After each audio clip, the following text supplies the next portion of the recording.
Welcome to vision institute. I am Richard Lakha and आज हम लोग बहुत इंपॉर्टेंट क्वेश्चंस डिस्कस करने जा रहे हैं एसएससी जीडी का। ये सिर्फ आपको एसएससी जीडी में नहीं, एसएससी सीजीएल और एसएससी सीएचएसएल में भी आपको काफी काम आएगा। एंड आज हम लोग काफी सारा क्वेश्चंस जो है वो आपका डिस्कस करेंगे, इडियम्स का, synonyms, antonyms, one word substitution etcetera. Alright, so let's begin. So let's look at the first question. Select the most appropriate select the option that can be used as a one word substitute for the given group of words. तो one word substitute मतलब कोई भी sentence को या फिर कोई भी group of words को आपको वन वर्ड में बोलना है। एंड वो क्या है? A person who knows everything. तो इसके ऑप्शंस देखते हैं। Naive, omniscient, intelligent and omnipresent. पहले हर एक वर्ड का मतलब समझते हैं। नेव का मतलब क्या होता है? नेव मतलब अ person who is very innocent, a person जो बहुत ज्यादा इनोसेंट होता है, मतलब अ person who basically trust everyone like very easily, उसको बोलते हैं नेव। ओके ना, ओमनीसेंट, यहाँ पर मैं आपको एक अच्छा एक लाइक रूट वर्ड बोलती हूँ। ओमनी एक रूट वर्ड है विच मीन्स ऑल। ओमनी एक रूट वर्ड है विच मीन्स ऑल। इसका आंसर एक्चुअली है option number B, that is omniscient. Omniscient का मतलब होता है एक इंसान जिसको सब कुछ पता होता है। इंटेलिजेंट आप लोग को पता है। ओमनी प्रेजेंट क्या होता है? जिससे मैंने आपको बोला, अगर आप ये रूट वर्ड को अप्लाई करोगे, omni means all, omni present मतलब ऐसा कोई चीज, कुछ भी चीज जो हर जगह प्रेजेंट है। Example God, right? Because God is omnipresent, isn't it? तो इसका आंसर क्या होगा? A person who knows everything, that is option number 2, that is omniscient. Now let's look at the next question. Select the most appropriate option to fill in the blank. A dialogue is a dash between two or more people. Basically dialogue होता क्या है? You are talking to someone, so you are having a talk with someone. Okay, so you are having a conversation with someone, right? So इसका answer क्या है? It is option number 1, that is conversation. ठीक है? So a dialogue is a conversation between two or more people. Now let's look at the next question. Select the most appropriate antonym. So basically antonym का मतलब क्या होता है? Antonym means opposite, right? Opposite of the given word precarious. So पहले हम लोग को ये word precarious का meaning जानना पड़ेगा and then ही हम लोग उसका opposite बोल पाएंगे. Okay, so precarious का मतलब होता है something which is very dangerous. So I can write precarious means what? It means dangerous. Okay, now अभी हम लोग को प्रिकेरियस का सिनोनिम नहीं, उसका एंटोनिम यानी कि उसका ऑपोजिट देखना है, राइट? इसके ऑप्शंस देखते हैं। Safe, dangerous, uncertain and perilous. Dangerous मतलब प्रिकेरियस का मतलब ही होता है आपका डेंजरस, तो उसका ऑपोजिट क्या होगा? Something which is very safe, right? So it will be option number 1. Okay, perilous मतलब क्या? something which is full of risk, something which is like full of danger. Okay, next question. Select the most appropriate meaning of the given idiom to be on the same page. To be on the same page मतलब when you think in a similar fashion. Okay, जब आप कोई point पे agree करते हो या फिर you like I mean think alike, you can say. Okay, to be on the same page we can say जब आप you think in a similar fashion. Alright, so इसके options क्या है? To be published together, to read a book together, to understand what the other says, to agree on something. So इसका option क्या होगा? इसका option will be option number 4. इसका answer है option number 4, to agree on something. So to be on the same page का मतलब होता है आप कोई पॉइंट पे, आप कोई आइडिया पे आप अग्री कर रहे हो। Clear? Next question. The following sentence has been split into 4 segments. Identify the segment that contains a grammatical error. We will look at your pet when you go on a vacation. So ये एक sentence है, उसको हम लोग ने 4 parts में divide कर दिया। आपको ये सेंटेंस जो आपको दिया हुआ है इसको जो 4 पार्ट्स में डिवाइड किया गया है, आपको देखना है कौन से पार्ट में एरर है। ओके, सो हम लोग एक बार क्वेश्चन फिर से रीड करते हैं। We will look at your pet when you go on a vacation. Okay, so let's try to understand this part. We will look at. Okay, look at एक phrasal verb है।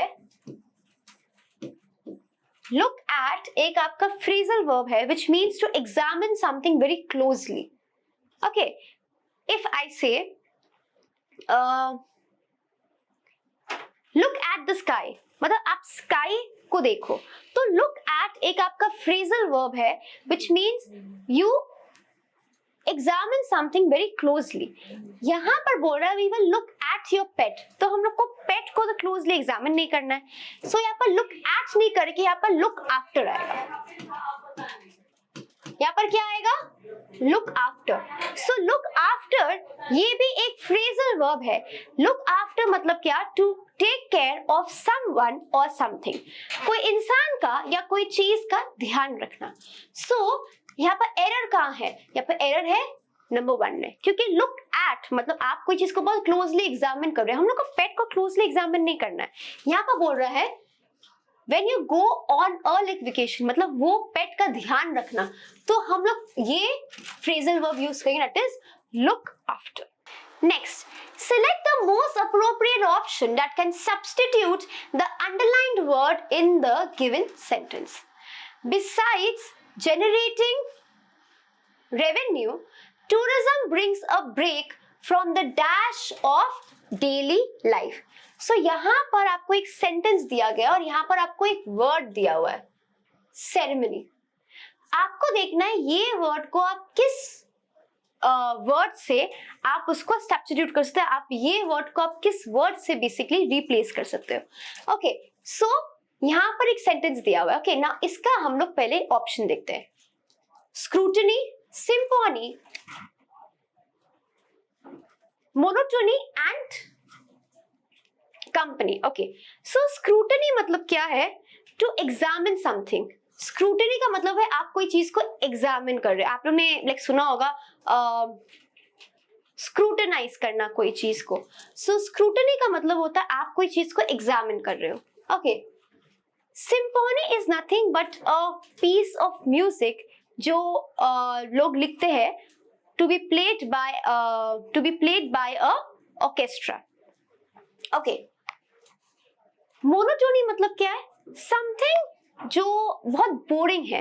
आप लोगों ने सुना होगा monotonous, it is the same thing.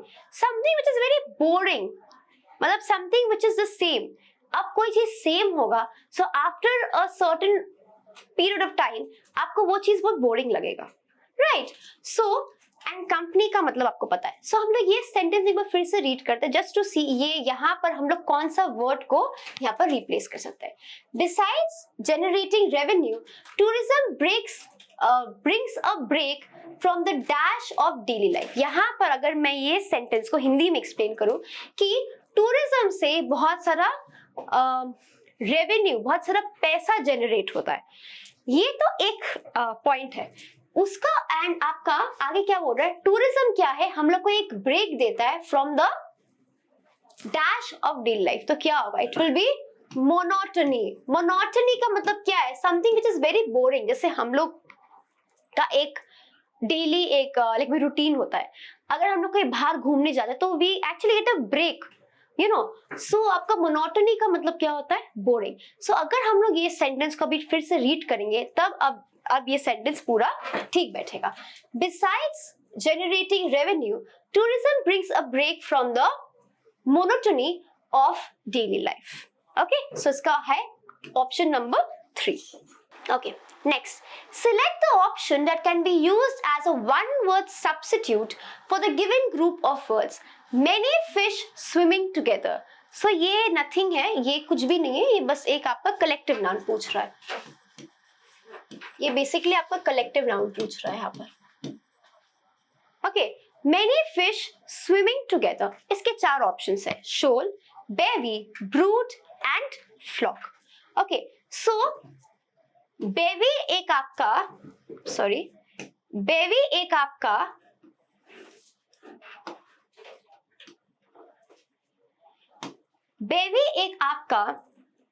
Collective noun है and bevy हम लोग बोलते हैं बेबी ऑफ गर्ल्स और we say bevy of ladies. Bevy of girls और लेडीज. ब्रूड हम लोग क्या बोलते हैं?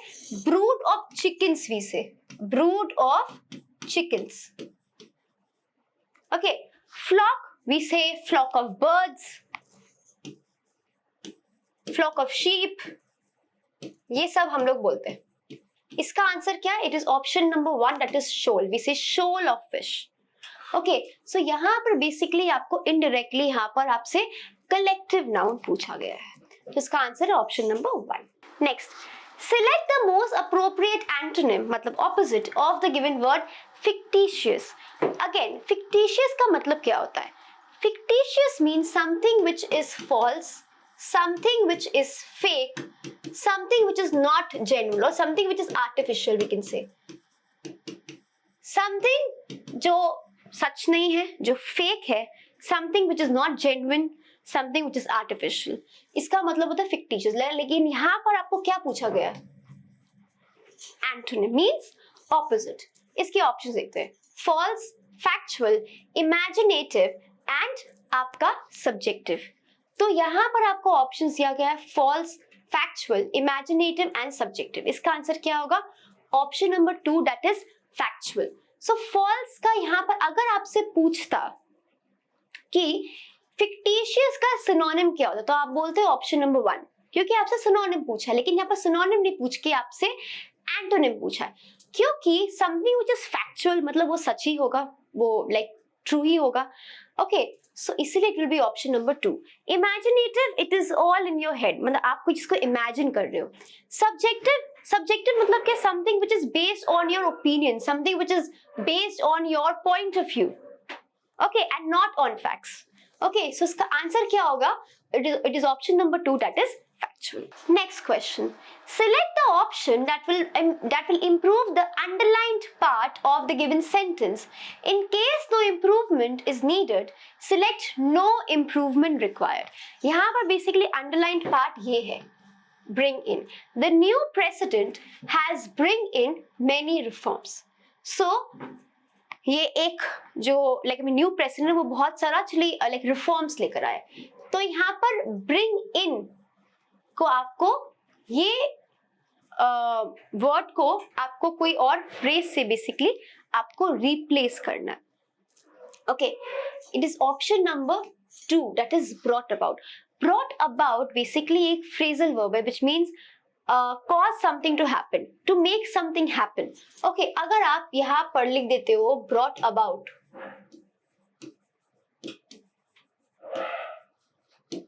The new president has brought about many reforms, मतलब वो जो न्यू प्रेसिडेंट वो बहुत सारा रिफॉर्म्स लेकर आए हैं.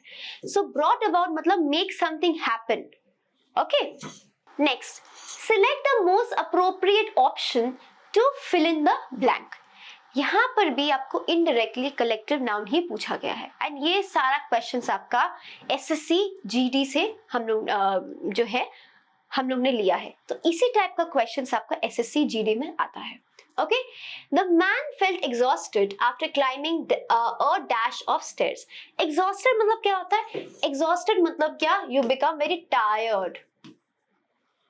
So जो ये जो आदमी है वो बहुत थक गया है after climbing a dash of stairs. तो stairs मतलब क्या?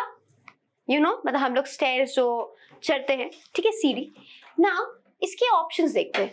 Heap, fleet, pack and flight.